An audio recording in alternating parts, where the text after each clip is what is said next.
क्या हम वो दे पा रहे हैं समाज को, या केवल हम आत्ममुग्ध हैं, एक दूसरे के को देखकर ही स्वयं को साहित्यकार सिद्ध करने पर आमादा है। आप एक बार विचार करिए कि समाज क्या अब हमारी तरफ देखता है?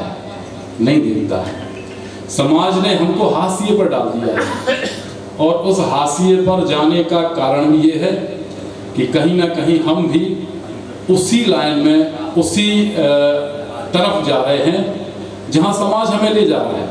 जबकि पहले क्या होता था कि हम जहां समाज को ले जाना चाहते थे, समाज वहां जाता था। अब हम वहां जा रहे हैं जहां समाज हमको ले जा रहा है। बहुत अच्छी यहाँ पर श्री राम जी की वंदना की। श्री राम हम सबके आदर्श है। कितना सीखा हमने श्री राम से। एक राजकुमार जो मात्र किशोर अवस्था में है, उसको विश्वामित्र जी ले जाते हैं, जिसको इतनी सुख सुविधाएं हैं कि एक गिलास में पानी भी उठाने का कोई कष्ट उसको नहीं है। उसको ले जाते हैं और बड़े विकट राक्षसों से उसका सामना होता है। एक राजकुमार जिसका विवाह हो चुका है, राज तिलक पूरा है, और तुरंत उसको वन में जाना पड़ता है, कंद मूल फल खाने पड़ते हैं, सीता जी के पैरों में छाले पड़ जाते हैं, कांटे चुभते हैं। ये परिस्थितियां क्या आज का साहित्यकार सहन करने की स्थिति में है? हम लोग कितने ज़्यादा उपभोगी हो चुके हैं। मैं खुद हम सबको ले रहे हैं। जब हमारे अंदर संघर्ष की क्षमता खत्म हो जाएगी, हम समाज को कैसे संघर्षशील बनाएंगे, कैसे परिवर्तन करेंगे? हमारा आचरण मंच पर कुछ और होता है और मंच उतरते ही कुछ और होता है।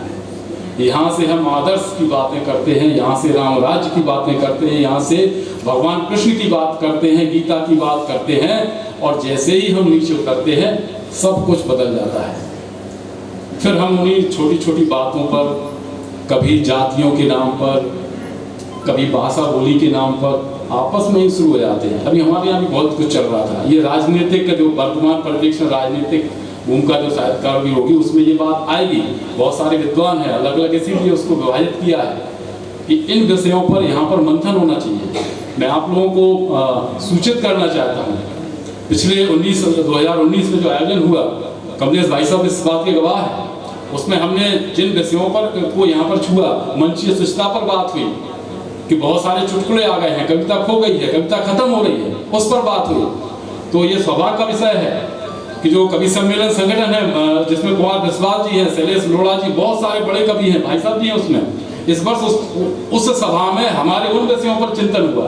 भाई साहब ने मुझे बताया, बधाई दी कि हमने जिन बातों पर यहाँ पर चिंतन किया, वो उन्होंने प्रस्ताव पारित किए कि नहीं, चुटकुले पूरी तरह तो खत्म नहीं कर सकते, लेकिन अभी 90% से हम 15 कर दें, 20 कर दें।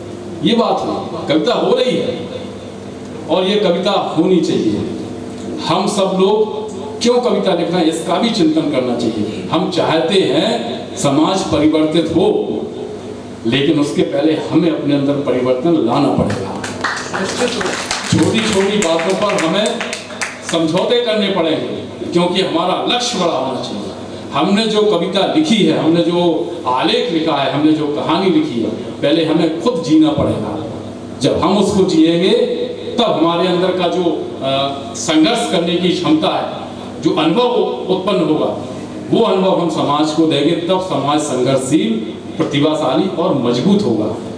इस 2 दिवसीय आयोजन का यही लक्ष्य और यही उद्देश्य है कि यहाँ पर जो साहित्यकार आए हैं, यहाँ पर जो मनीषी आए हैं, वो इस पर चिंतन करें।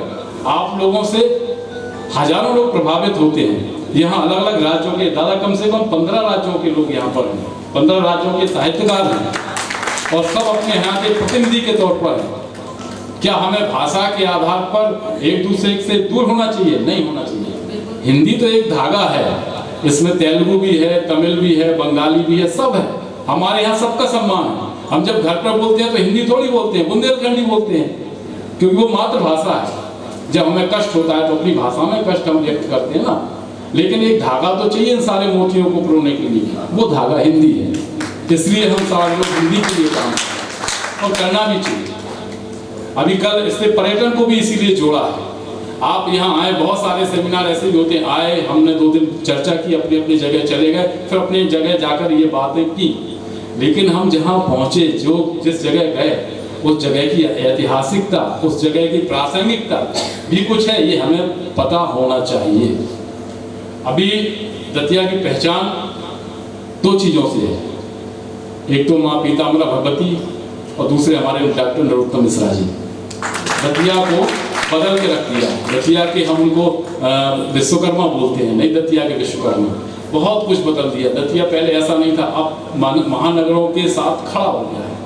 पहले लोग कहते थे कि कहीं ग्वालियर और झांसी के बीच में कहीं कोई एक शहर है, उसको दतिया कहते हैं। आज लोग कहते हैं कि दतिया के बगल में झांसी ग्वालियर है। ये परिवर्तन हुआ है, ये परिवर्तन हो गया। इसके साथ दतिया की ऐतिहासिकता है जो करीब 5000 वर्ष पुरानी है। यहाँ दंतवक्र ने भी तपस्या की है। यहाँ कहते हैं पांडवों ने भी यहाँ आकर शिवलिंग की स्थापना की है। तो 5000 वर्ष पुराना हमारा इतिहास है। और वो तब आपको ज्ञात होगा ना जब आप दतिया घूमेंगे। अभी तो केवल आए, माई के दर्शन किए, यहाँ से फिर चले गए, लेकिन नहीं, हम आपको हमारा वीर सिंह पैलेस दिखाएंगे। कितने समृद्ध हमारे यहाँ के बुंदेला राजा थे, उसका स्थापत्य देखिए।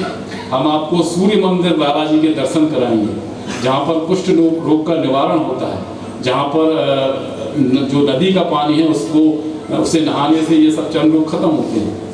ये चमत्कार देखिए। यहाँ पर सोनागिरी की स्वर्णगिरी पहाड़ियाँ जिनको बोलते हैं, सोनागिरी की पहाड़ियाँ, जहाँ जैन धर्म का बहुत बड़ा तीर्थ स्थल है, वो आप देखिए। ये सब हमारी संस्कृति के अंग हैं। और कहीं ना कहीं जब तक हम इन जगहों पर नहीं पहुंचेंगे, हम अंदर से आंदोलित नहीं होंगे। जब तक आपको, जैसे हनुमान जी को जगाया जाता था कि आप अतुलित बल धामम हो, बहुत ज़्यादा बल है, बहुत ज़्यादा बुद्धिमान हो, जामवंत कोई चाहिए ना जगाने के लिए, तो हनुमान जी जाग कर फिर सीधा समुद्र पार कर देते हैं। इसलिए आपके अंदर भी वही चीज़ें हैं। आपको चैतन्य करना पड़ेगा, आपको आपके पुरखों से जोड़ना पड़ेगा। आपके पूर्वज कौन थे, कहाँ से संतान हुआ। जब वो अभिमान, वो स्वाभिमान आपके अंदर जागृत होगा अपने पुरखों का, तो मैं निश्चित तौर से कहता हूँ परिवर्तन सुनिश्चित है। और नया युग जिसके लिए, जिस राम राज्य की बात आज यहाँ पर अतुल वाजपेयी ने की, जिन भगवान श्री राम का यहाँ पर वर्णन किया, उस राम राज्य को हम स्वयं देखेंगे। हमारे पुरखे चाहते थे कि राम जन्मभूमि पर मंदिर बने, हम देख रहे हैं। उनकी तपस्या का पुण्य प्रताप प्रतिफल हमें मिल रहा है। हम आज जो तप करेंगे, हमारी संतान है उसका प्रतिफल पाएंगे। बहुत बहुत धन्यवाद। जय श्री राम।